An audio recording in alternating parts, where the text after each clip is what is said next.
Buenas tardes, vamos a empezar la clase. Hoy vamos a platicar sobre los trabajos que ustedes hicieron respecto a la contestación de demanda con excepciones previas. Y de paso vamos a platicar sobre la estructura que corresponde utilizar en un memorial de esto.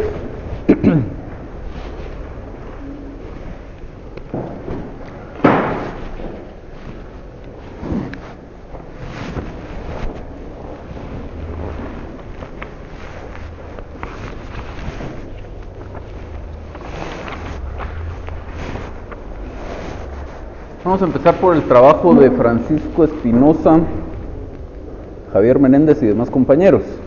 Me comparece un señor Saúl Méndez Frigoli. En este, pues igual que en los demás, vamos a ir haciendo solo algunas observaciones de cosas que habría que corregir en los trabajos, sobre todo porque para efectos del trabajo no nos interesaba tanto si la excepción previa procedía o no procedía. Incluso estaban ustedes en libertad de alterar un poco los hechos de la demanda que les había correspondido, pero la idea era que interpusieran alguna excepción previa, porque más el objeto del trabajo es ver el memorial. Y esto es porque el origen del caso estaba planteado para que se pudiera presentar una demanda. Entonces, si la demanda estaba bien, pues muy probablemente no procedía alguna excepción previa. Si viéramos un caso de estos en el examen, por ejemplo, si yo les pidiera que planteen alguna excepción previa, pues entonces ya el caso va a estar diseñado para que se interponga una excepción previa, y entonces sí vamos a necesitar ponerle más atención a la cuestión de fondo, a si es la excepción previa a la que correspondía o no. Entonces, pues como les digo, más nos interesa ver la estructura en estos trabajos. Siendo así, el objeto de la comparecencia dice acá que es oponer contestación de demanda en sentido negativo y excepción previa de demanda defectuosa y excepción previa de falta de personalidad. Aquí lo más adecuado es hacer referencia en el objeto de la comparecencia primero a la excepción previa, porque pues como actitud procesal es anterior, aunque en el memorial por disposición de la ley se reúnen en un solo momento, es una actitud procesal anterior. Entonces sería: comparezco a interponer las excepciones previas a estas dos y a contestar la demanda en sentido negativo. Lo mismo cuando se hace la argumentación, solo que en este caso el orden sí está bien. En los hechos, aquí tenemos un párrafo de antecedentes, luego los argumentos de cada una de las excepciones previas y luego el de la contestación de la demanda. Importante resaltar que los hechos, sobre todo, es necesario separarlos con subtítulos, más o menos como está aquí, que se quede totalmente claro cuáles son los argumentos que corresponden a la excepción previa, si es más de una excepción previa, cuáles son los argumentos que corresponden a cada una de ellas y cuáles son los que corresponden a la contestación de la demanda.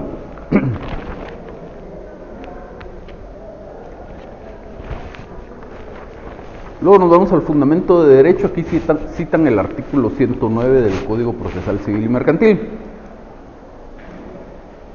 Ese hay que eliminarlo.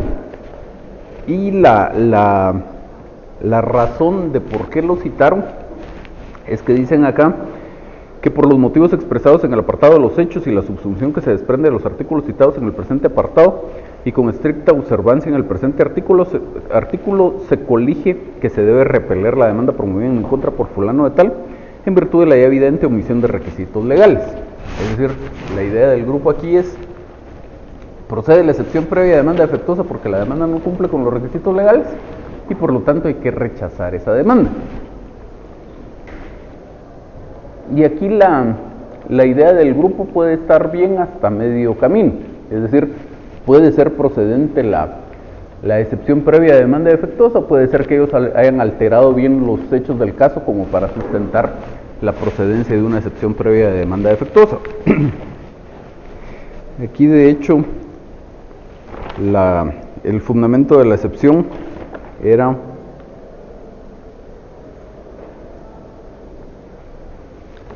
que las pruebas no estaban ofrecidas con claridad y precisión porque no estaba bien identificado un documento,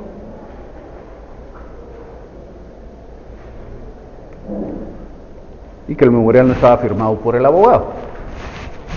Lo del documento, aunque técnicamente es incorrecto presentar, mejor dicho, ofrecer un documento si no tiene todos los datos correspondientes para identificarlo, lo más probable es que en la vida real una excepción previa de demanda defectuosa basada en esto la declararían sin lugar. Ahora, si el memorial no estaba firmado por el abogado, pues obviamente la excepción previa sí era procedente. Ahora, solo existe un momento en todo el proceso en el cual el juez puede rechazar una demanda, que es la primera resolución. El juez, cuando recibe la demanda, tiene que dictar una resolución y en esa resolución decide si le da trámite o no le da trámite. Es decir, hace un análisis para dictar su resolución de si en esa demanda se cumple con los requisitos legales. Si el producto de ese análisis es que no se cumple con los requisitos legales, entonces la resolución va a ser en el sentido de rechazar la demanda. Si el resultado del análisis del juez es que en la demanda sí se cumplió con los requisitos legales, le da trámite, emplaza al demandado y etcétera, etcétera. En este caso, que era un juicio oral, señala día y hora para la comparecencia de las partes a juicio oral. Y si llegamos al punto de que estamos contestando la demanda e interponiendo excepciones previas, es porque el juez ya le dio trámite. Es decir, ya no podemos regresar hasta aquel punto en el que el juez podía rechazar la demanda. El único caso en el que eso podría pasar es si procesalmente volviéramos a ese momento. Y eso solo puede pasar una vez que el juez le dio trámite, si es que enmendara el procedimiento o, si declarara con lugar una nulidad en contra de esa primera resolución, un recurso de revocatoria en contra de esa primera resolución. Porque en todos esos casos la primera resolución queda sin efecto y se vuelve a colocar el juez en ese momento de decidir si le da trámite a la demanda o no. Fuera de eso, en general, cada excepción previa tiene su propia consecuencia. En ningún caso, por esto que acabamos de hablar, la consecuencia de la excepción previa o de que se declare con lugar la excepción previa puede ser que se rechace la demanda. En el caso de la excepción previa de demanda defectuosa, aunque suene un poco redundante, la consecuencia propia de la excepción es que el juez declare que la demanda es defectuosa o que declare que en la demanda no se cumplió con los requisitos legales, no que la rechace. Y entonces que ya no se continúe con la tramitación del proceso y se mande a archivar las actuaciones, pero no el rechazo. Por lo tanto, este artículo 109 del Código es inaplicable acá. Luego llegamos a la petición. Para ir avanzando y que lleguemos a otro memorial en donde sí está adecuadamente tratado el tema de la estructura, solo tengamos presente por el momento que esta estructura que está en este memorial no es la que debe utilizarse para estos memoriales en donde en el juicio oral se interponen excepciones previas y se contesta la demanda en sentido negativo.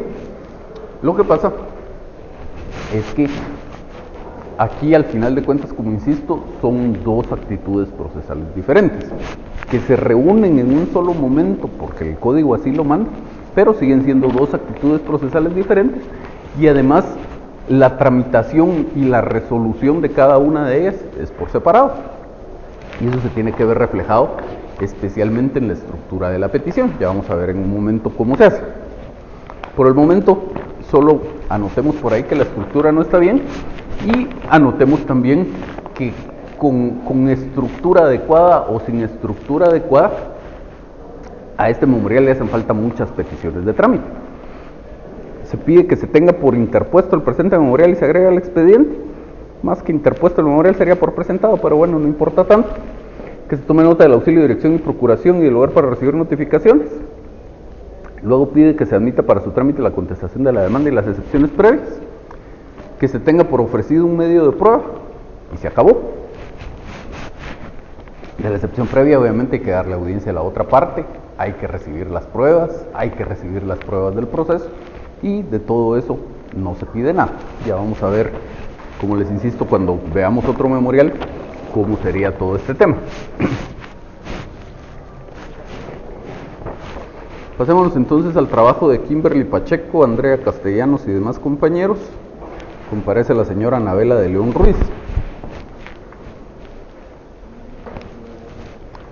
Y aquí en el objeto de la comparecencia, la misma historia, dice primero que comparece con el objeto de contestar la demanda en sentido negativo, e interponer las excepciones previas, sería al revés. Comparezco con el objeto de interponer las excepciones previas y contestar la demanda en sentido negativo. Y luego dice aquí, que sea como sea, la redacción está mal. Dice, comparezco con el objeto de contestar la demanda en sentido negativo e interposición de excepción previa de demanda defectuosa y excepción previa de falta de personalidad interpuesta por Lázaro Trujillo López. Supongo que este Lázaro Trujillo López era el demandante, pero por la forma en que está redactado el párrafo, se entendería que la referencia a Lázaro Trujillo López es porque él interpuso las excepciones previas, y obviamente no es así. En todo caso, cuando yo interpongo excepciones previas, no es necesario más que el indicar qué excepciones previas estoy interponiendo, siempre respetando la denominación que les da la ley. Entonces, no haría falta hacer referencia con respecto a qué demanda estoy planteando las excepciones previas, que seguramente fue la intención del grupo, porque solo existe una demanda. Entonces, aquí solo habría que hacer la indicación de que comparezco a interponer las excepciones previas de demanda defectuosa y de falta de personalidad, o como lo ponen aquí, excepción previa de demanda defectuosa y excepción previa de falta de personalidad, y a contestar la demanda en sentido negativo, punto.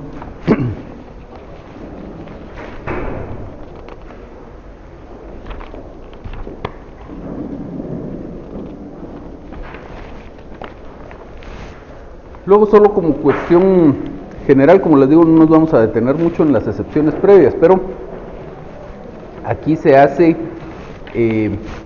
dentro de la argumentación de la excepción previa de demanda defectuosa, se menciona algunos defectos que pudiera tener esa demanda, pero nunca se dice en qué norma legal está contemplado el requisito que supuestamente se incumplió acá.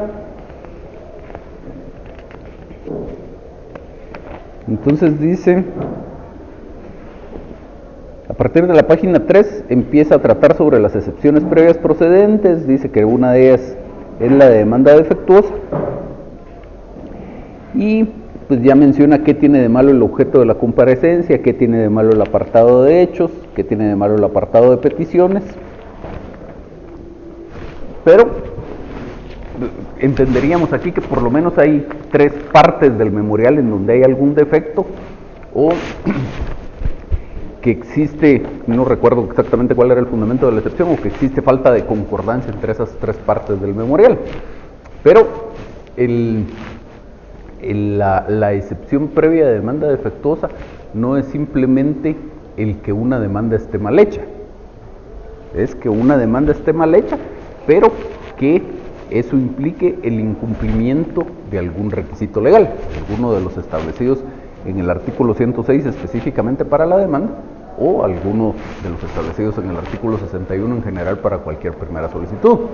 Entonces, si yo interpongo una excepción previa de demanda defectuosa, tendría que hacer referencia a que según el artículo tal del Código Procesal Civil y Mercantil, en su inciso tal o en su parte de X, es un requisito de la demanda tal cosa, y que por estos defectos que le encontré a la demanda, ese requisito fue incumplido, y esa parte hace falta por acá.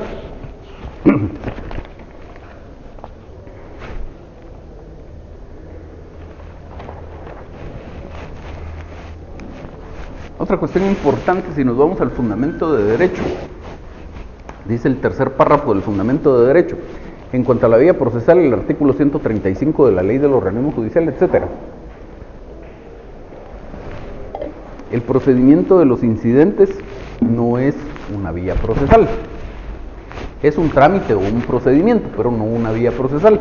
La vía procesal es el mecanismo a través del cual se tramita un proceso completo. Entonces, la del juicio ordinario es una vía procesal, la del juicio oral es una vía procesal, la del juicio sumario es una vía procesal, pero los incidentes es un puro trámite o un puro procedimiento, normalmente para resolver cuestiones accesorias ya dentro de un proceso.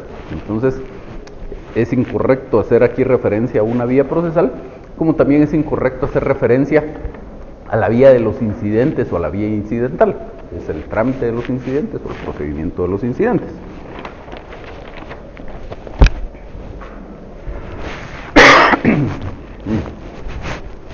¿Qué manda?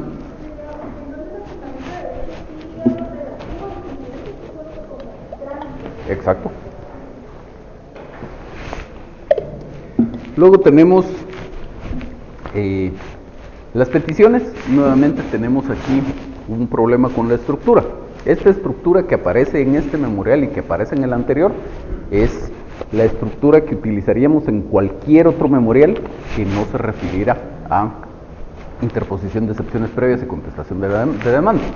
Tenemos un apartado de peticiones de trámite y un apartado de petición de fondo, porque la regla general es que en un memorial hacemos uso de una única actitud procesal. Entonces yo contesto la demanda y pues, eso tiene un solo trámite y hay una sola petición de fondo, que es lo que quiero que el juez resuelva en la sentencia. Yo interpongo excepciones previas, una o varias, no importa.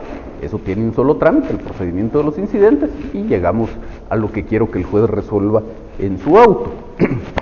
Pero en este caso es distinto porque, como insisto, estamos hablando de dos actitudes procesales diferentes. Ya vamos a ver en un momento qué es lo que habría que hacer acá.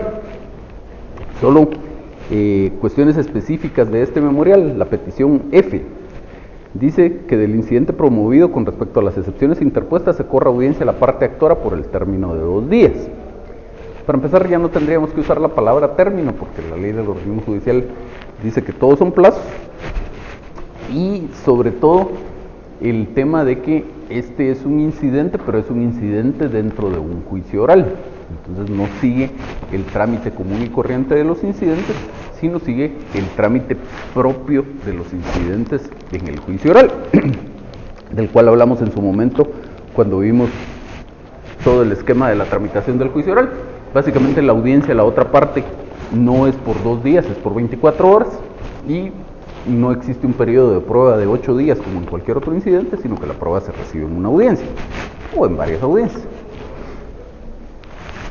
Por lo mismo, también está incorrecta la petición G, que dice que se abra prueba a los incidentes interpuestos en el presente escrito por el término que establece la ley. No es una apertura a prueba, es una recepción de pruebas en incidente. Y en esta misma petición G, estoy interponiendo 2 excepciones previas, pero el incidente a través del cual se van a tramitar es uno solo. No es que aquí se abran 2 incidentes, es un solo incidente.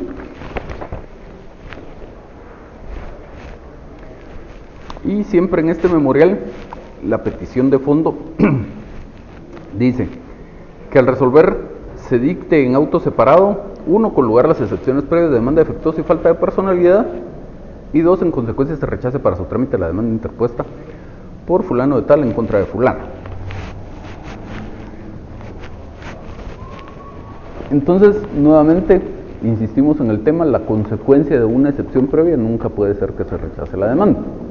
Cada excepción previa tiene su propia consecuencia. En este caso teníamos una demanda defectuosa, ya dijimos, en este caso la consecuencia de que se declare con lugar una excepción previa de demanda defectuosa es que se declare que la demanda es defectuosa o que se declare que la demanda no cumple con los requisitos legales.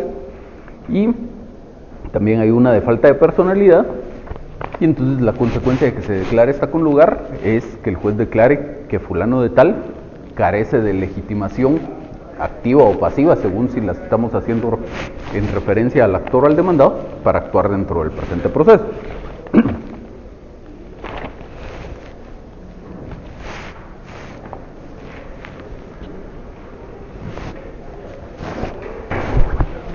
Buenas noches. Luego tenemos el trabajo de Fernando Alonso, Yasmín Varillas y demás compañeros. Aquí en el objeto de la comparecencia está lo que les decía de la vía incidental. Comparece con el objeto de interponer en el proceso en la vía incidental la excepción previa de tal cosa. Podríamos decir por el trámite de los incidentes o por el procedimiento de los incidentes, pero la vía incidental no existe.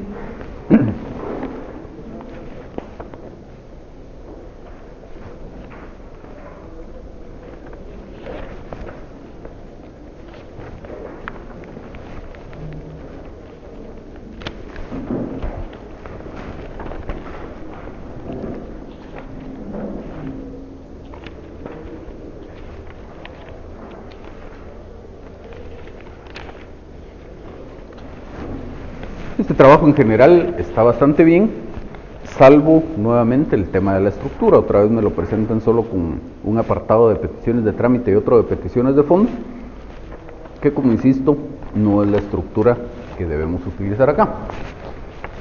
Y ahora que veamos el último trabajo, vamos a ver cuál sería la estructura apoyados en la presentación esta que tenemos por acá en la pantalla.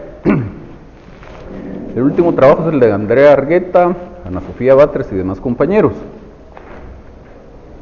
Aparece un señor Juan José Arevalo Ríos.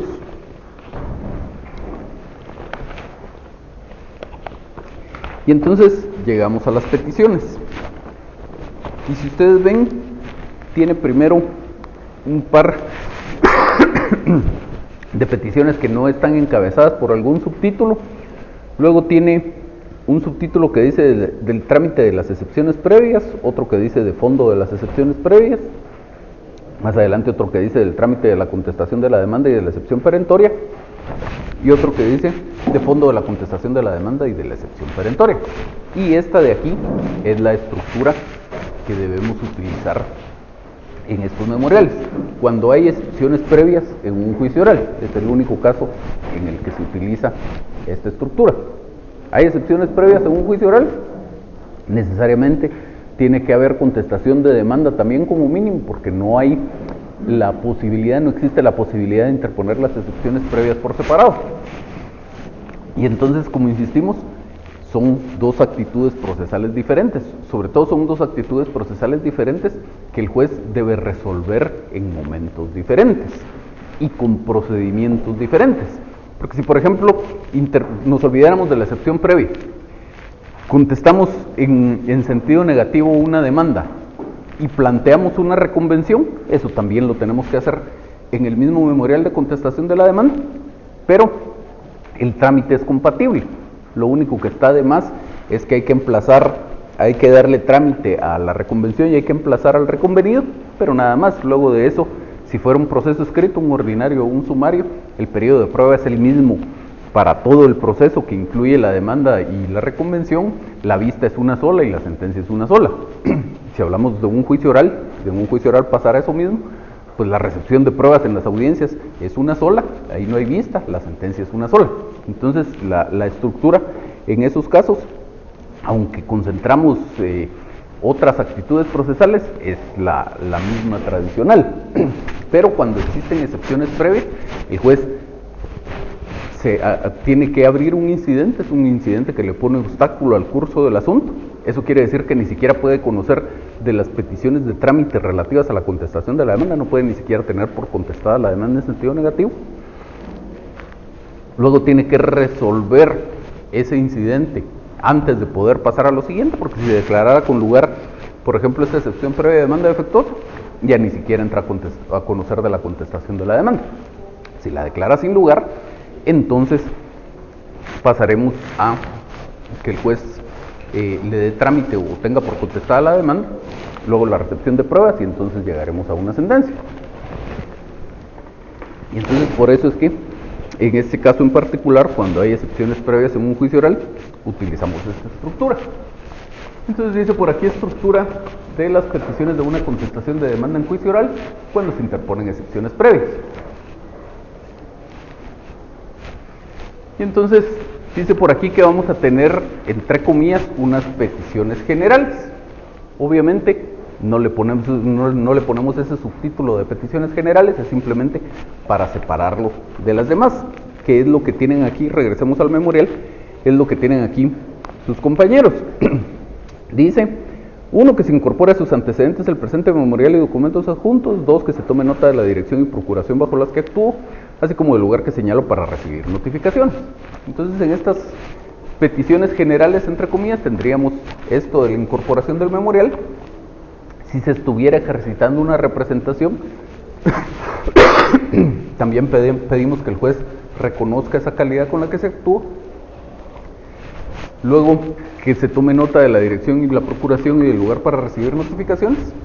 Y eso es todo. Esas son todas las peticiones generales que habría que formularle al juez. Ya luego tendremos que formular las peticiones de trámite que corresponden específicamente a las excepciones previas. Como les insisto, este es un incidente que le pone obstáculo al curso del asunto, entonces hay que tramitar primero todo el incidente e incluso resolverlo para poder pasar a la tramitación de lo demás. Entonces tendríamos luego este subtítulo de las peticiones de trámite de las excepciones previas, y entonces aquí incluimos todo lo que es necesario para que el juez admita para su trámite estas excepciones previas, le dé su audiencia a la otra parte, reciba las pruebas y entonces quede el incidente en estado de ser resuelto. Entonces primero pedimos que se tenga por interpuesta y se admita para su trámite la excepción, y aquí lo tenemos en la literal A de estas peticiones de sus compañeros. Dice que en los términos expuestos se tenga por interpuesta la excepción previa de demanda defectuosa y se admita para su trámite por el procedimiento de los incidentes. Aquí está correctamente empleada la terminología, no la vía de los incidentes, sino el procedimiento de los incidentes. Luego, el ofrecimiento de las pruebas, si es que el incidente se refiere a cuestiones de hecho. Recuérdense que hay incidentes que se refieren a cuestiones de hecho e incidentes que no se refieren a cuestiones de hecho, que son cuestiones de puro derecho. Dependiendo de eso, habrá o no necesidad de ofrecer pruebas. Si hubiera necesidad de ofrecer pruebas, pues hay que pedir que se tengan por ofrecidas, que es lo que están haciendo aquí sus compañeros en el literal B, que se tengan por ofrecidos los medios de prueba individualizados en el apartado respectivo. Luego la C, que se confiera audiencia al actor por 24 horas, que es lo que les decía, la audiencia en estos incidentes del juicio oral no es por 2 días como en cualquier otro incidente, sino es únicamente por 24 horas. Y finalmente, la recepción de las pruebas. Entonces dice aquí la literal D, que se señale audiencia para la recepción de la prueba. Podríamos completar esta petición diciendo que se señale audiencia para la recepción de la prueba correspondiente al incidente de excepciones previas.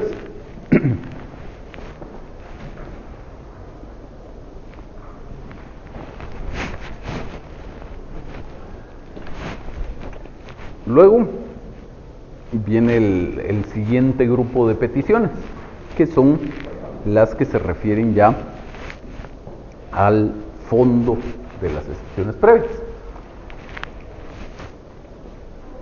Entonces dice aquí el trabajo de sus compañeros que agotados los trámites de ley se dicta el auto que en derecho corresponde declarando.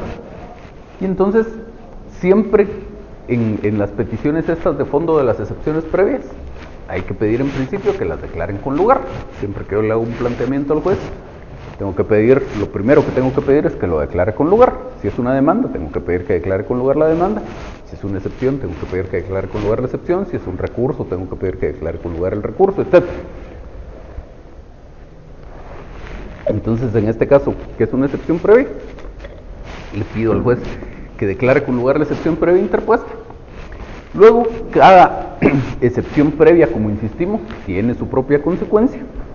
En este caso, que la excepción previa es de demanda defectuosa, ya lo vimos en los trabajos anteriores, la consecuencia propia de esa excepción es que se declare que la demanda es defectuosa o que se declare que la demanda no cumple con los requisitos legales. Luego pediríamos el archivo de las actuaciones y que se condene a la otra parte al pago de las costas causadas por la tramitación. Ahorita voy con usted. Entonces vemos las peticiones de sus compañeros. Dice que el auto que en derecho corresponde declarando con lugar la excepción previa de demanda defectuosa en respecto a la demanda de juicio oral de cancelación de registro de obra musical y reivindicación de derechos promovida por el señor fulano en mi contra. B, en consecuencia, se declare como defectuosa la demanda de tal cosa. 2, se ordena el archivo del proceso. C, se condene al demandado al pago de las costas procesales causadas por la tramitación del presente juicio. ¿Sí?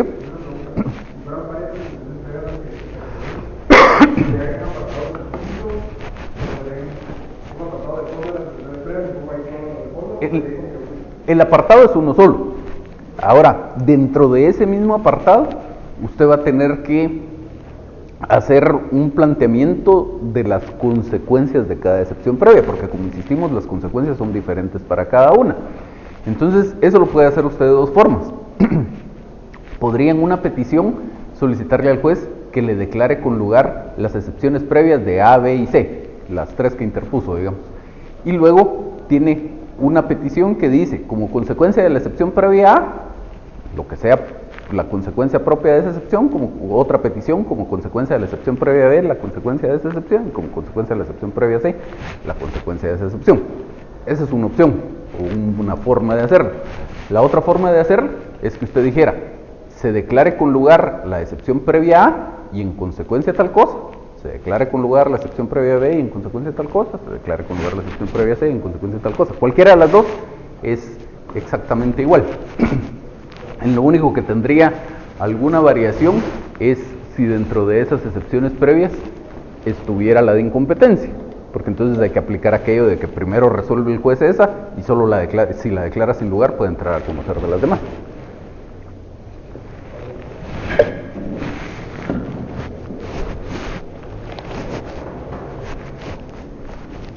Luego habría que incluir un parrafito más o menos con este texto. Si se declara sin lugar la excepción previa, se entre a resolver sobre lo siguiente, porque efectivamente todo el resto de las peticiones solo las va a resolver el juez si declara sin lugar la excepción previa. En este caso, si declarara con lugar la excepción previa de demanda defectuosa, hasta ahí llegamos.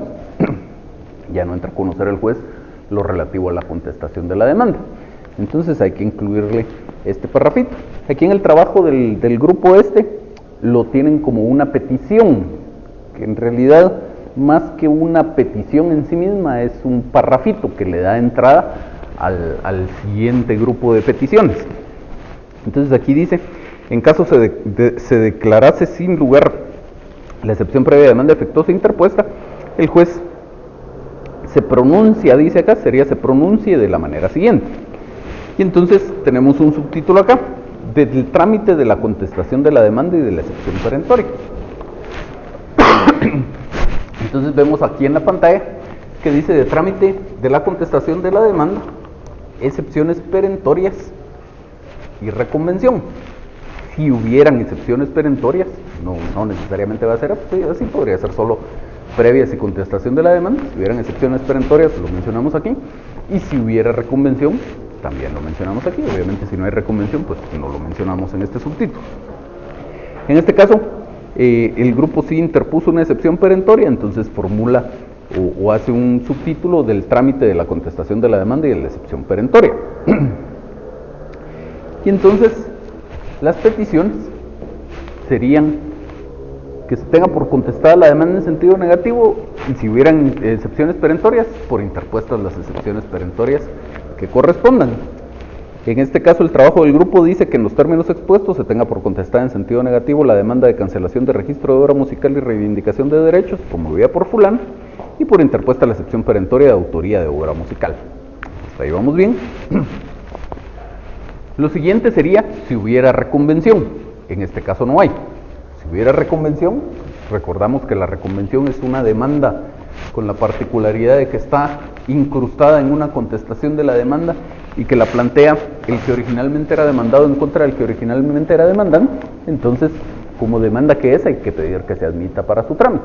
Entonces, si hubiera reconvención, pediríamos aquí que se admita para su trámite la demanda que como de tal cosa que como reconvención planteo en contra de fulano de tal.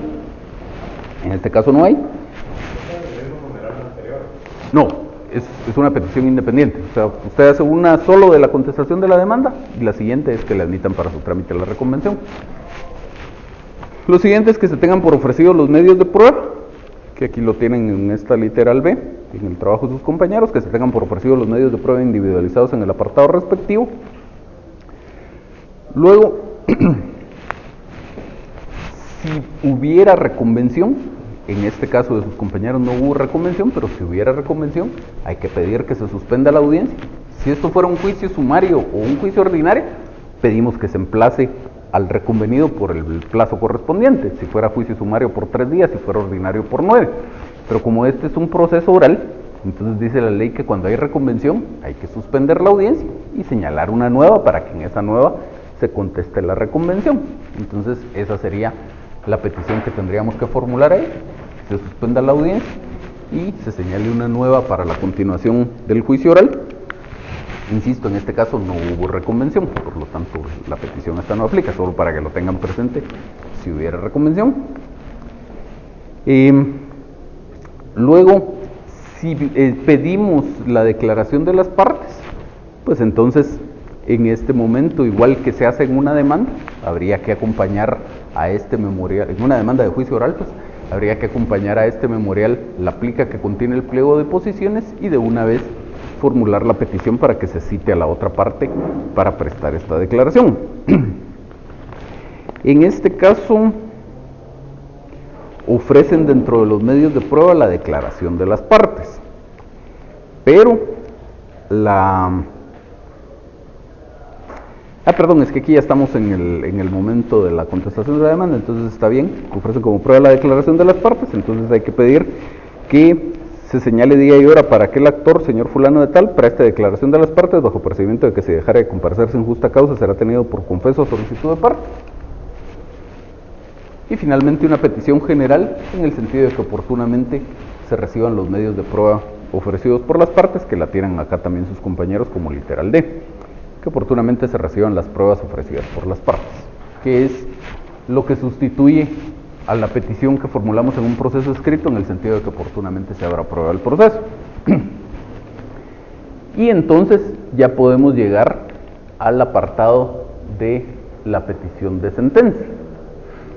Entonces todo lo que queremos que el juez resuelva en la sentencia lo incluimos bajo este apartado.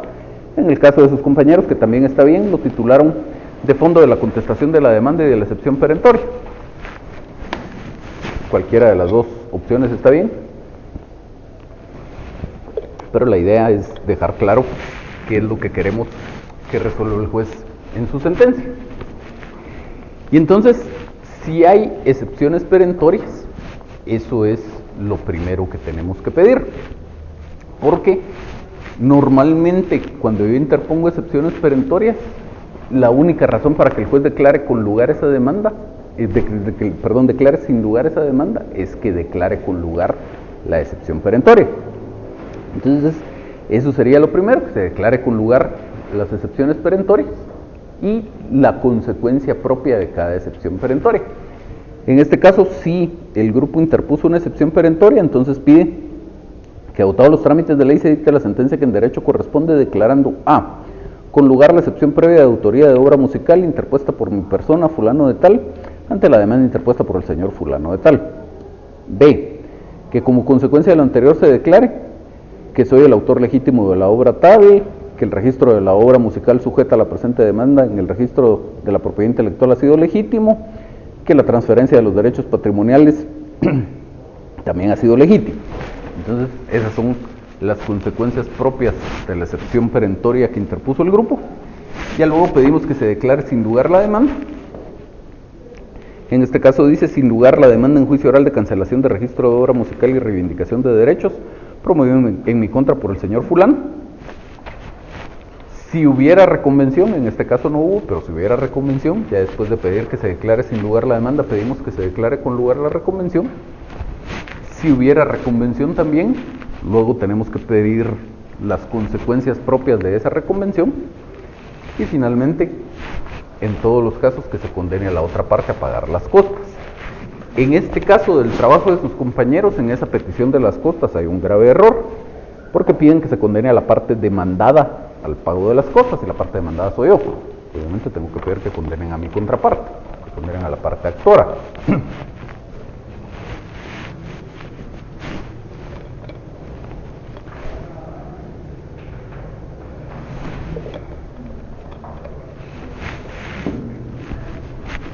Y esa es la estructura que tendría que tener el apartado de petición en un memorial en el que dentro de un juicio oral se interponen excepciones previas, que como insistimos, si interpongo excepciones previas, como mínimo también estoy contestando la demanda en sentido negativo. Para que lo viéramos de forma resumida, tendría esto en primer lugar unas peticiones generales, en el título de peticiones generales, pero aquellas cuestiones de puro trámite que se incorpora el memorial, la dirección de procuración, etc.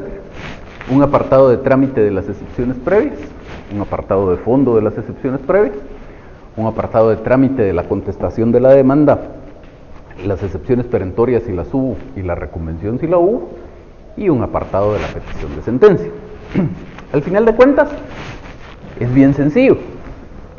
Lo único es que hay que recordar que las excepciones previas, por naturaleza, son salud, una actitud procesal independiente y sobre todo que se resuelve antes de todo lo demás y que impide entrar a conocer de todo lo demás en tanto no se haya resuelto.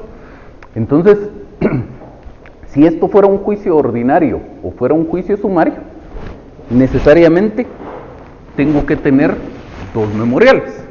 Aunque al día siguiente de que me emplazaron, yo ya esté listo con todos mis argumentos para todo y quiero interponer excepciones previas y estoy listo para contestar la demanda, no lo puedo hacer todo en un solo memorial. Tengo que tener dos memoriales. Teniendo esos dos memoriales, voy a tener el de interposición de excepciones previas, que tiene sus peticiones de trámite. Obviamente esas peticiones de trámite se refieren solo a las excepciones previas, y tiene sus peticiones de fondo. Obviamente esas peticiones de fondo se refieren solo a las excepciones previas. Por aparte, voy a tener un memorial de contestación de la demanda, con sus peticiones de trámite que se refieren solo a la contestación de la demanda, y su petición de fondo que se refiere a lo que quiero que el juez resuelva en la sentencia. Entonces, para que lo procesen, digamos, y vean la facilidad de eso, entonces, esto de los dos memoriales, insisto, es para un juicio sumario o para un juicio ordinario. En el juicio oral, la ley me ordena mezclar todo en un solo memorial. No puedo tener uno de excepciones previas y otro de contestación de la demanda, sino tengo que tener un solo memorial. Pero si regresáramos a un juicio ordinario o un juicio sumario, tengo dos memoriales. Por lo tanto, en esos dos memoriales, cada uno de ellos tiene su apartado de petición, y en cada uno de esos memoriales tiene una petición de trámite y una petición de fondo. Entonces, si junto lo de esos dos memoriales, tengo 4 apartados: de trámite de las excepciones previas, de fondo de las excepciones previas, de trámite de la contestación de la demanda y de fondo de la contestación de la demanda. Entonces, lo que estoy haciendo aquí es exactamente eso, solo que en lugar de tenerlo distribuido en dos memoriales, lo tengo reunido en uno solo, pero sobre todo con el orden que corresponde a esas etapas. Primero agoto todo lo que se refiere a la excepción previa, primero su trámite, luego su resolución a través del auto correspondiente, y ya luego entro a la contestación de la demanda, su trámite y su resolución a través de la sentencia. ¿Dudas de eso? ¿Qué manda?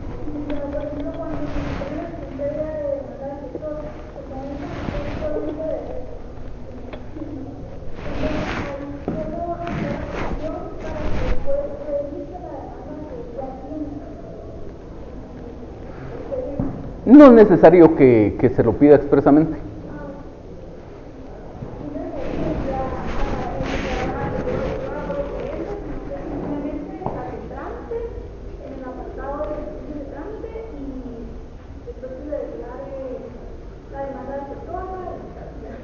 ¿Sí?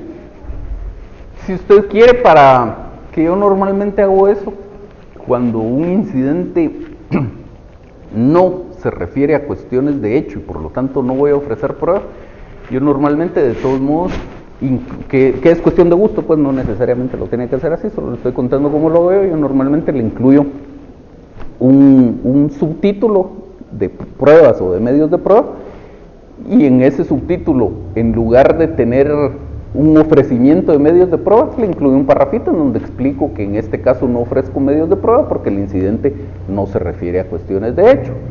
Y entonces en la petición le incluyo una petición que, en lugar de pedir que se tengan por ofrecido los medios de prueba y que oportunamente se reciban, le pido que se tome nota del motivo por el que no se hace ofrecimiento de medios de prueba. Y ahí está. Es una forma de hacerlo. La otra forma de hacerlo es que simplemente no tenga un apartado de pruebas y no tenga peticiones relativas a las pruebas.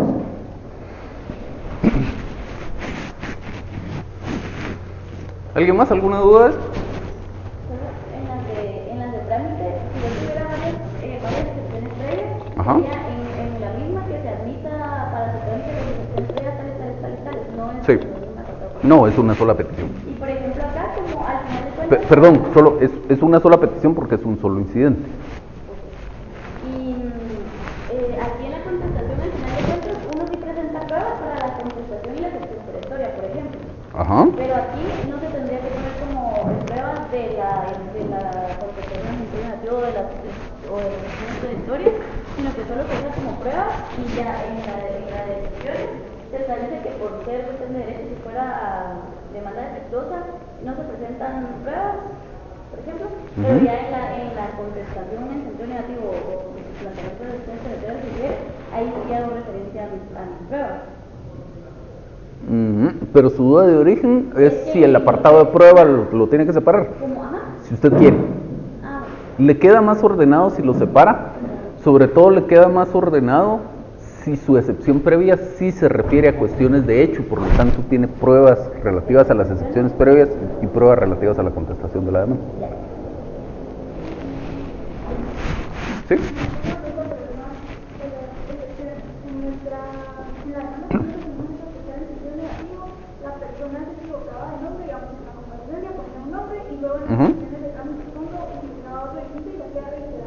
Mi duda ahí era, bueno, por demanda defectuosa, sí, pero mi duda era si cabía de excepción previa a falta de personalidad. No, su trabajo es uno donde le cambiaban un apellido a la persona, ¿no? ¿Cuál es quién comparece en su examen? En su trabajo, perdón. Ajá.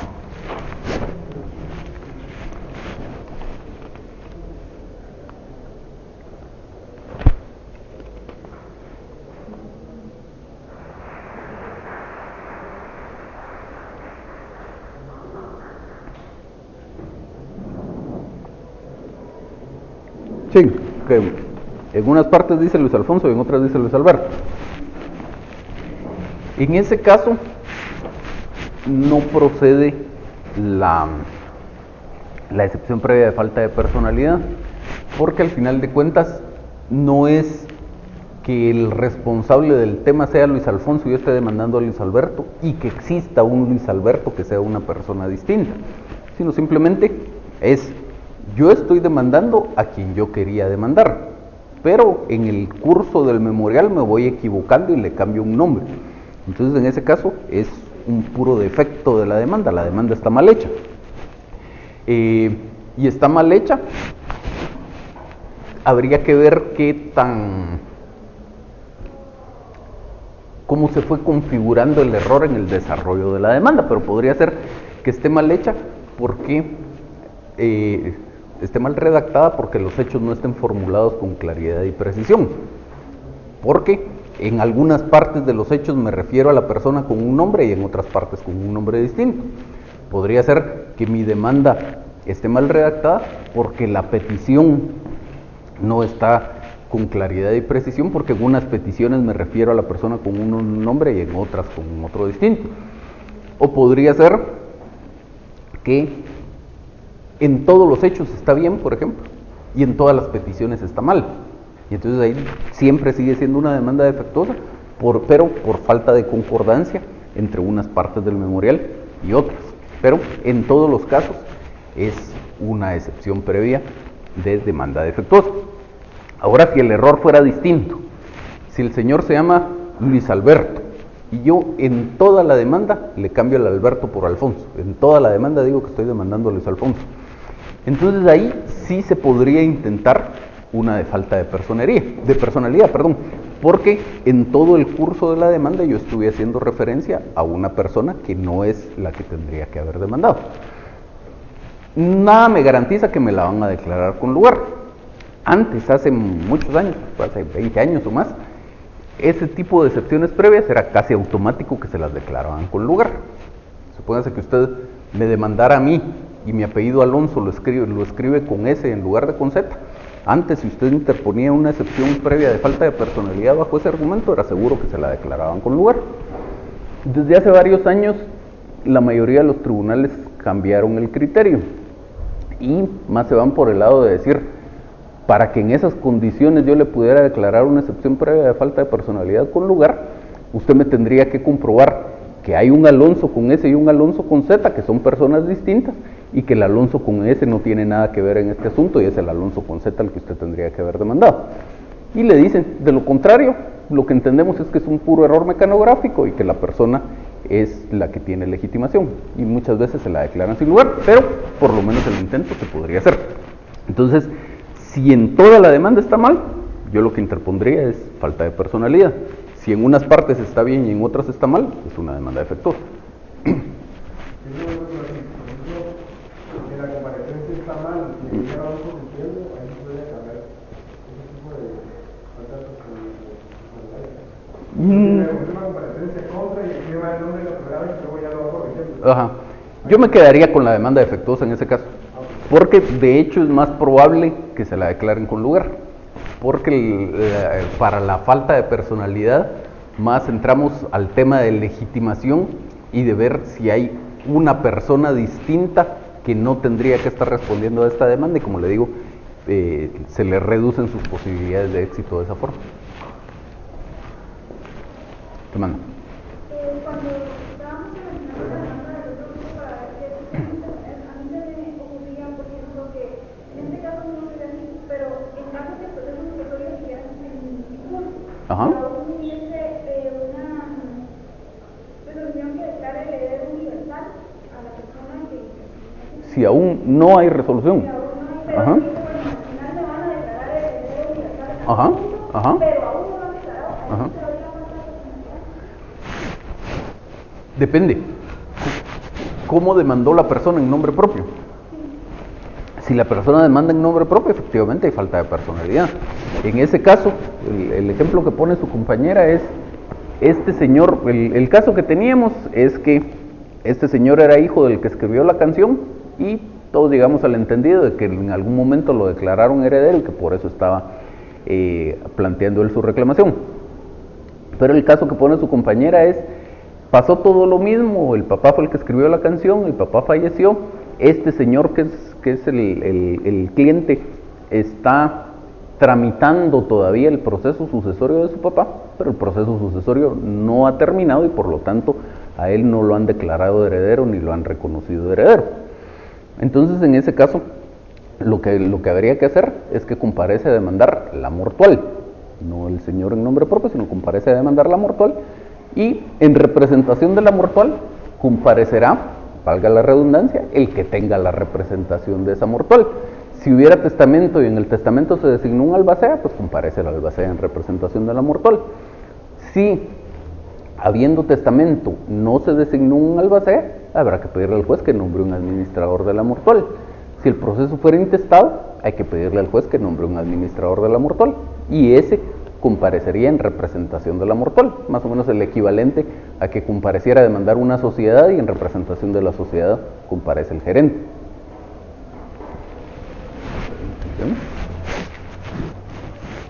¿Alguien más? ¿No? Entonces estamos clarísimos, la idea de todo esto es tener presente esta estructura que es la que vamos a utilizar únicamente, es el único caso en el que usamos esa estructura, cuando dentro de un juicio oral se interponen excepciones previas.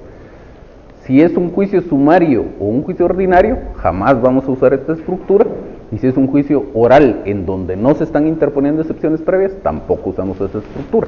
En todos los demás casos, usamos la estructura común y corriente que ustedes ya conocen, un apartado de peticiones de trámite, otro de peticiones de fondo y se acabó. Solo cuando hay excepciones previas en un juicio oral, usamos esta de acá. Entonces, nos da tiempo de ver un juicio oral pequeñito, que no sirve para nada, que es el juicio de declaratoria de jactancia. Eso sí, les hago la advertencia, este lo vemos porque está contemplado en el código, es un proceso de muy escasa o de nula aplicación en la práctica.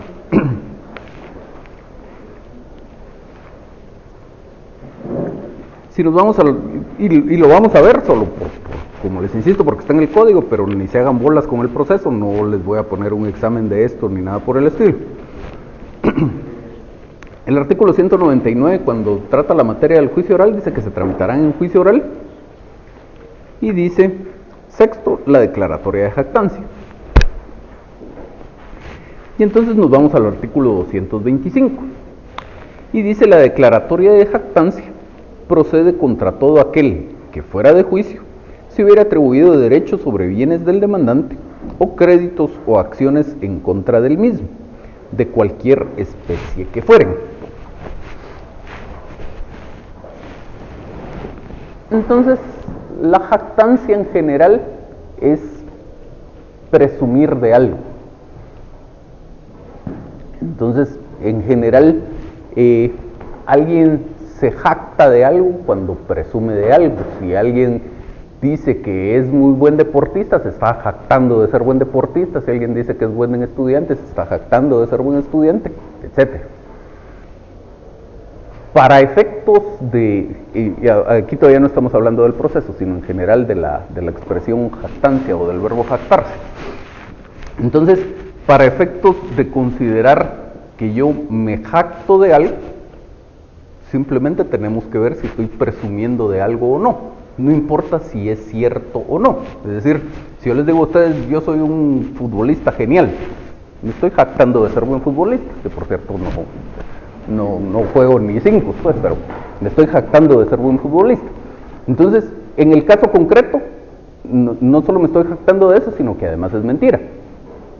Pero podría ser que yo efectivamente sea un futbolista genial, e igual, si les cuento que soy un magnífico futbolista, me estoy jactando de ser un buen futbolista. Entonces, no importa si es cierto o no es cierto, el hecho es que estoy presumiendo de tener una determinada cualidad. Entonces, lo mismo pasa para efectos del proceso. Para efectos del proceso de declaratoria de jactancia. Dice que esta demanda procede en contra de alguien que fuera de juicio obviamente no usa la ley esa expresión, pues, pero para que sigamos en la misma línea, que alguien que fuera de juicio esté presumiendo de tener algún derecho. Entonces, si alguien dice que resulta que fulano de tal es mi inquilino y no me ha pagado las rentas y entonces lo voy a demandar porque qué molesto tener este inquilino en mi inmueble. Entonces, fuera de juicio, se está atribuyendo tener una acción en contra de esta persona. Puede ser que sea cierto, efectivamente yo soy dueño del inmueble, efectivamente este otro es mi inquilino, efectivamente no me ha pagado las rentas y efectivamente estoy pensando en demandar. Pero la afirmación la estoy haciendo fuera de juicio y eso ya da la posibilidad a que eventualmente me plantearan una demanda de estas en mi contra. También puede ser que nada de eso sea cierto. A lo mejor el inmueble, yo ni siquiera soy dueño de un inmueble, o soy dueño del inmueble, pero este ni siquiera es mi inquilino, o si es mi inquilino, pero las rentas las tiene pagadas al día. No importa si es cierto o no es cierto. Lo que yo estoy diciendo, el hecho es que fuera de juicio me estoy atribuyendo una acción en contra de esta persona, y entonces eso le da derecho a esta persona para demandarme. Entonces, el juicio, les decía al principio, en realidad no tiene sentido. ¿Tendría algún sentido que la ley regulara una demanda de este tipo? Si la consecuencia de que se declarara con lugar esta demanda en mi contra fuera, por ejemplo, vamos a establecer en este proceso que todas estas afirmaciones son falsas, las que yo dije fuera de juicio que tenía derecho a demandar a esta persona, etc. Entonces esta persona me va a demandar para comprobarme en el proceso que eso es falso. Y si me comprueban en el proceso que eso es falso, entonces le voy a tener que resarcir daños y perjuicios por haberle perjudicado su buen nombre. Entonces podríamos hablar de una demanda que tenga algún sentido. Pero esa no es la idea de este proceso. Es más, en este proceso ni siquiera se llega a establecer si esas afirmaciones que yo hice fuera de juicio son verdaderas o son falsas. La única idea del proceso es establecer si esas afirmaciones las hice o no fuera de juicio. Y si se comprueba que las hice, entonces la única consecuencia es que me van a fijar un plazo para que demande a esta persona. Sigamos viendo entonces. Dice el 226. Además de cumplir con los requisitos establecidos para la demanda, el actor expresará en qué consiste la jactancia. Si nos quedamos con el mismo ejemplo, pues la jactancia consiste en que este señor estuvo diciendo fuera de juicio que yo soy inquilino de él y que entonces estoy ocupando el inmueble sin pagar las rentas y que me va a demandar la desocupación. Cuando se produjo, medios por los que llegó a su conocimiento, y formulará petición para que el demandado confiese o niegue el hecho o hechos imputados. Contenido específico que tendría que tener esta demanda, formular esa petición. Entonces, en el caso del ejemplo, que yo confiese o niegue si hice esas afirmaciones fuera de juicio. Al emplazar al demandado, el juez le intimará para que en la audiencia que señale confiese o niegue los hechos imputados.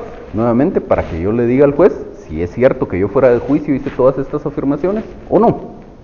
No si las afirmaciones son ciertas o no. Es decir, insisto, en el proceso no vamos a discutir si me debe o no me debe, si es mi inquilino o no es mi inquilino, sino vamos a discutir solo si yo dije todo esto o no lo dije. Ahorita voy con usted. Bajo percibimiento de que en caso de rebeldía se tendrán por cierto los hechos en que se funda la demanda, que es un tipo de juicio oral que tiene una consecuencia específica para la rebeldía, más o menos parecida a la que existe en el caso del juicio oral que se refiere a la pensión alimenticia. Dígame.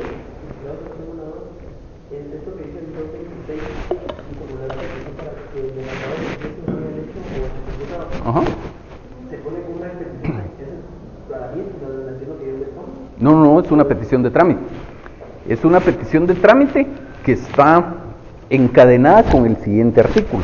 O sea, en respuesta a esta petición que usted va a formular según la última parte del 226, el juez, cuando me emplace a mí como demandado, que es lo que empieza diciendo el 227, me va a intimar para que en la audiencia confiese o niegue. Entonces, usted en su petición dice, como en cualquier juicio oral que se señale de hora para la comparecencia de las partes, etcétera, etcétera. Su siguiente petición, que se haga saber al demandado que en la primera audiencia deberá confesar o negar el hecho imputado.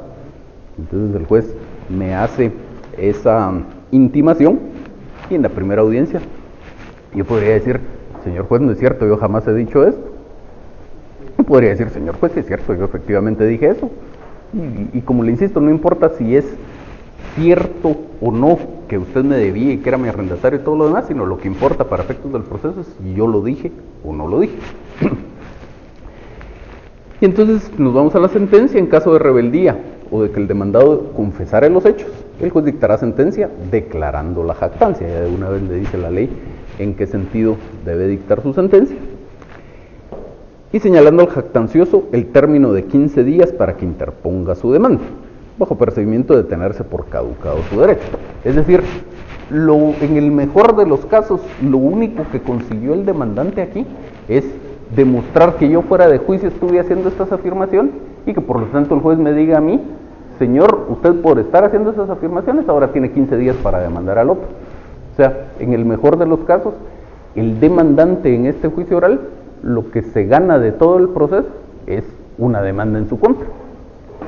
Le fijan un plazo al demandado acá para que lo demande en el proceso correspondiente. La gracia de todo, entre comillas, es que le fijan estos 15 días al demandado y si en esos 15 días no presenta la demanda, se tiene por caducado el derecho. En el caso de que yo estuve diciendo que este era mi inquilino y que no me pagaba las rentas, me van a fijar 15 días para plantear mi juicio sumario de desocupación y cobro de rentas atrasadas, y si no demando en esos 15 días, se va a tener por caducado mi derecho. Y entonces, esa es la gran expectativa que se podría tener de este proceso. Pero entonces, estamos hablando de todo un juicio oral que como mínimo va a durar varios meses, podría durar varios años, para que en sentencia, en el mejor de los casos, si se declara con lugar la demanda, le fijen a este demandado un plazo para plantear él su propia demanda. En la mayoría de casos, mientras todo esto ocurre, a lo mejor ya demandó, o si no ha demandado, ya operó la prescripción, si era una obligación sujeta a un plazo de prescripción, o ya operó la caducidad, si la acción estaba sujeta a un plazo de caducidad. Y entonces, sobre todo por eso, es que se pierde el sentido de la existencia del proceso. Si esto no estuviera regulado como un juicio completo, sino como un procedimiento muy rápido en donde llegamos, confiesa, no confiesa, plazo o no plazo y se acabó, pues a lo mejor tendría algún sentido, pero seguir todo un juicio oral que a lo mejor se va a tardar varios años y muy probablemente antes de que termine la tramitación de ese juicio oral ya se está tramitando el verdadero proceso de fondo o ya operó la prescripción o la caducidad, entonces no tiene mayor sentido. Si se hubiera negado la demanda, el juez con base en las pruebas producidas dictará sentencia, la cual declarará si se produjeron o no por el demandado las expresiones que en la demanda le hubiera atribuido. En caso afirmativo, es decir, si se tiene por probado que se produjeron esas expresiones, procederá conforme lo dispuesto en el párrafo anterior, es decir, declarando la jactancia y fijando el plazo para demandar.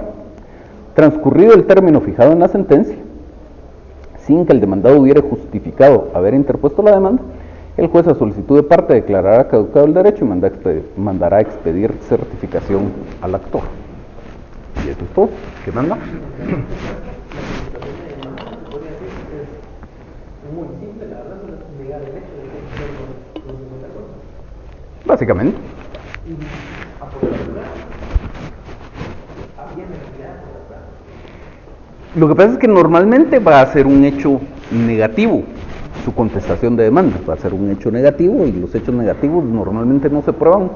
Eso sobre todo se reconoce en la doctrina, la legislación nuestra no lo dice expresamente. Normalmente no se prueban y normalmente no se prueban porque no existe la posibilidad de probarlo. Entonces, a no ser que me estén atribuyendo la jactancia en un momento muy específico en el que yo pudiera tener la posibilidad de probar que no es cierto que yo haya hecho esas afirmaciones. Entonces, por ejemplo, dicen que yo tal día, a tal hora, en tal lugar, dije tal cosa, y yo pruebo que ese día, a esa hora, yo no estaba en ese lugar, estaba hospitalizado, o estaba en el extranjero, o con a lo mejor lo que se dice en la demanda de jactancia es que yo ese día, a esa hora, en ese lugar, en esta reunión dije tal cosa. Y entonces yo llamo como testigos a 2 o 3 personas que estuvieron en esa reunión y que dicen que no es cierto que yo haya hecho esas afirmaciones. En esos casos podré tener pues algunas pruebas, pero si no, pues será simplemente confesar o negar el hecho, que como le insisto, en el peor de los casos, si yo efectivamente cometí ese acto de jactancia, si hice esas afirmaciones, lo único que saco como consecuencia perjudicial de todo esto es que me dicen, señor, usted tiene 15 días para demandar al otro. Se acabó.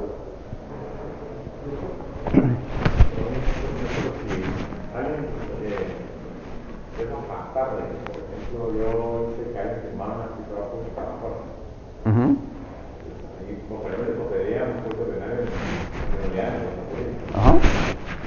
Entonces, vengo yo y inicio la jactancia, le fijan los 15 días y le rechazan la demanda. Cada uno tiene derecho a pedir esa unidad. Totalmente.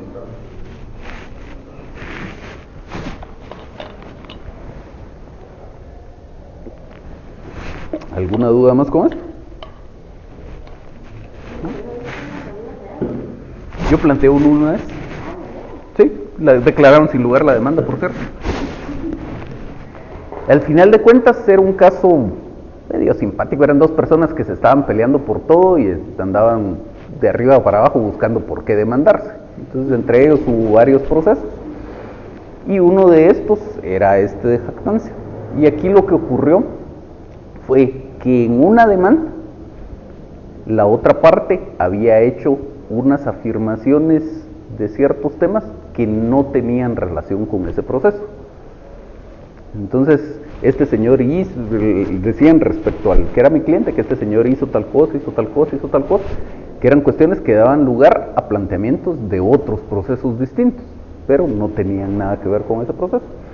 Entonces se planteó la demanda bajo el argumento de que, aunque las afirmaciones se habían hecho dentro de un proceso, no correspondían a ese proceso, que entonces debía entenderse que eran afirmaciones hechas fuera de juicio. Finalmente el tribunal fue del criterio de que como estaba en un proceso no se configuraba el supuesto para la jactancia y declaró sin lugar esa demanda. Pero es la única que yo he visto en toda mi vida. Y como le insisto, no era realmente la intención de la persona esta que se declarara con lugar la demanda, sino lo que quería era ver por qué demandaba al otro.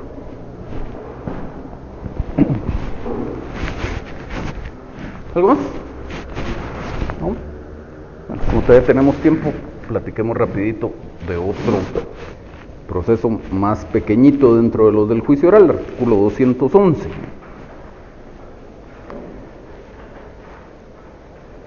Que es el juicio de ínfima cuantía. Si regresamos al 199, dice que se tramitarán en juicio oral, primero los asuntos de menor cuantía, segundo los asuntos de ínfima cuantía. Entonces, recordarán ustedes, cuando vimos aquella presentación que se refería a la cuantía, que llegamos a la conclusión de que de los tres grandes temas o las tres grandes ramas del derecho que tenemos comprendidas dentro del derecho procesal civil y mercantil, es decir, los temas del derecho civil propiamente dicho, los temas de familia y los temas del derecho mercantil, el procedimiento del juicio oral de ínfima cuantía nunca es aplicable en materia de familia, porque en materia de familia básicamente lo único que tiene cuantía es el tema de los alimentos, y ahí o tenemos un título ejecutivo y entonces planteamos la ejecución que corresponde, y si no tenemos título ejecutivo y necesitamos un proceso de conocimiento, siempre va a ser el procedimiento del juicio oral relativo a la obligación de prestar alimentos, que ya vimos en alguna otra clase. Nunca aplicamos de ínfima cuantía, sin importar cuál sea la cuantía del asunto. Sí existe ínfima cuantía en esos casos, pero eso lo único que me determina es que el proceso lo va a conocer un juez de paz, pero siempre bajo el proceso o el procedimiento del juicio oral de alimentos. Luego, en temas mercantiles, también dijimos que si no importa la cuantía, si es un tema mercantil, el asunto se tiene que tramitar en juicio sumario, salvo que la ley señale una vía procesal específica. Hay un par de casos donde señala juicio ordinario y nada más. Pero si es un tema mercantil, si resulta que no me pagaron lo que me correspondía con respecto a un contrato mercantil y yo quiero reclamar ese pago, no importa si el pago es de 100 quetzales o de 50 quetzales o de 50,000 o de 1,000,000 de quetzales, de todos modos siempre el procedimiento va a ser el juicio sumario. Y entonces nos quedaba solo el tema de los procesos de materia propiamente civil. Y entonces decíamos que en esos hay que seguir una especie de flujo en el análisis que hacemos. Pues si es un procedimiento específico como diligencias de prueba anticipada o un proceso cautelar, seguimos los trámites específicos. Si tengo un título ejecutivo, sigo el proceso de ejecución que corresponde, sin importar el monto. Si es un cheque sin fondo, no importa que sea un cheque por 10 quetzales, de todos modos es una acción cambiaria, que es un juicio ejecutivo. Y si tenemos que llegar a un proceso de conocimiento, entonces hay que ver si tengo una norma que específicamente me señale una vía procesal, si es un tema de una responsabilidad civil de un funcionario de empleo público, no importa si lo que yo le voy a reclamar a este funcionario de empleo público son 50 quetzales, de todos modos es el trámite del juicio oral de responsabilidad civil de funcionario, del juicio sumario de responsabilidad civil de funcionario de empleo público. Y lo mismo con todos los procesos que tienen vía procesal específicamente señalada. Y ya solo si llegamos a un caso en el cual no existe una vía procesal específicamente señalada y el tema es de ínfima cuantía, entonces aplicamos este procedimiento. La norma hasta la fecha nunca ha sido reformada y entonces sigue diciendo que el procedimiento aplica para cuantías que no excedan de 100 quetzales. En aquella presentación que hicimos relativa a la cuantía, decíamos que existe un acuerdo de la Corte Suprema de Justicia que actualmente dice que este procedimiento aplica en los procesos cuya cuantía no exceda de 10,000 quetzales. Que les decía yo, es una norma inconstitucional porque no hay alguna ley que le dé esa facultad a la Corte Suprema de Justicia, pero ahí está vigente. Entonces, pues, supuestamente es lo que tendríamos que aplicar. Yo en toda mi vida jamás he visto un juicio de ínfima cuantía. Voy a tener que plantear uno en estos días, por cierto, de un asunto personal, que más es más por no quedarme con el tema de que me tenían que pagar un asunto y no me lo pagaron. Pero jamás he visto uno, no es algo de aplicación mucho en la práctica, porque realmente ir a juicio por 10,000 quetzales, lo normal es que no resulte atractivo. Sobre todo que no resulte atractivo para el abogado, porque si a mí como cliente me van a pagar no más de 10,000 quetzales, ¿qué tanto le puedo pagar yo a usted como mi abogado por llevarme ese proceso? Pero en fin, ahí está establecida la posibilidad. Yo de hecho sí vi en una ocasión hace un montón de años un proceso que era precisamente por 100 quetzales. Entonces, si hubiera sido un proceso de conocimiento, hubiera correspondido que se tramitara como juicio de ínfima cuantía, pero en ese caso había título ejecutivo, entonces era un juicio ejecutivo que se tramitó por 100 quetzales. Y fue hace muchos años, pero tampoco tantísimos, ahora unos 25 años, que por supuesto ustedes lo verán como muchísimo tiempo porque no habían nacido, pero aún en ese tiempo ir a juicio por 100 quetzales era algo que no valía la pena. A lo mejor cuando se planteó, cuando se redactó el código, hace más de 50 años, pues recordarán ustedes que en aquella presentación también decíamos que la mayor cuantía en aquel momento era lo que pasara de 500 quetzales.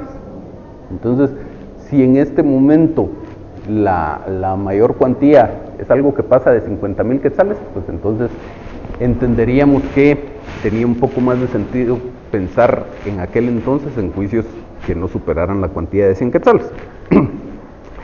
Pero luego de este preámbulo veamos la regulación. Está regulado en un solo artículo el tema y dice este artículo 211 que cuando la cantidad que se litiga no exceda de 100 quetzales, ahora les insisto, tendríamos que aplicar en tanto no haya alguna declaración de inconstitucionalidad de este acuerdo de la Corte Suprema que dice que son 10,000 quetzales, la demanda, su contestación y demás diligencias se harán de palabra, dejando constancia de ellas en un libro que se llevará al efecto, así como de la resolución que se dicte en el acto. Contra esa resolución no cabe recurso alguno. Y entonces, esto sí es algo, un dato curioso que deberían ustedes tener presente,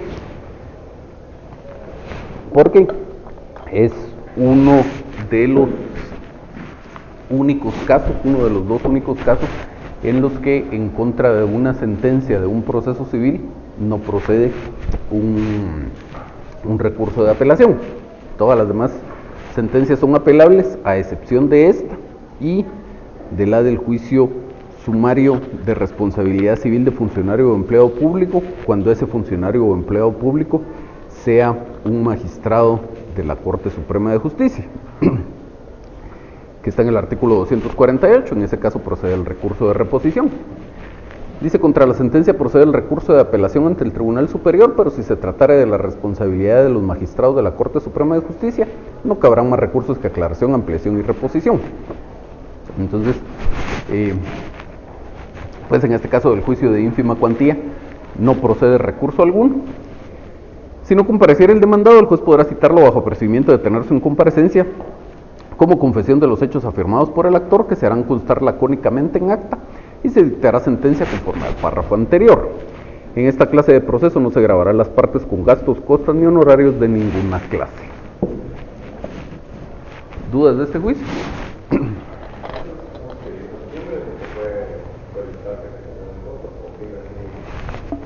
Timbres forenses. Como la misma norma dice que la demanda es de palabra, entonces todo debería quedar condensado en un acta o en dos actas, porque la norma hace referencia primero, aunque no lo dice expresamente, trabaja bajo el supuesto de que usted y yo llegamos juntos al tribunal y entonces en la misma acta queda mi demanda, su contestación y la sentencia del juez. Por eso es que después la norma dice, si no comparece el demandado, el juez lo citará y etcétera, etcétera. Entonces, en ese caso habría un acta en donde queda contenida mi demanda, otra acta donde queda contenida la contestación que usted dé y la sentencia que dicte el juez, y se acabó. ¿Cómo hace la elección del tribunal? Si fuera un tema aquí en la ciudad capital, no tengo idea. Por el centro. La verdad es que no tengo idea.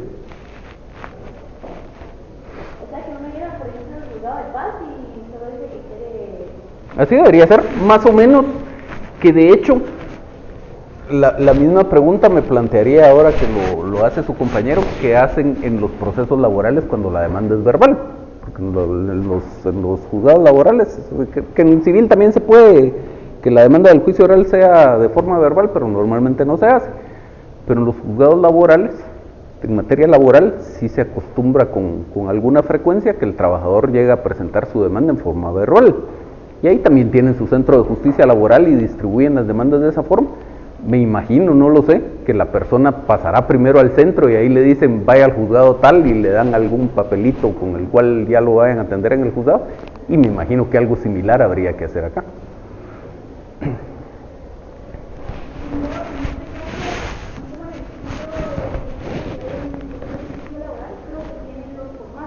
Ajá. Ajá.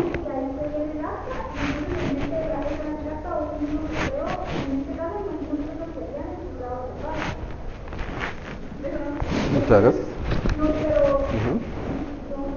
Ajá, bien. Entonces, en este caso, al hacer esta, o sea, se utilizaría, digamos, un mecanismo similar pero esta situación dice que, digamos que ahí fuese la persona juzgada.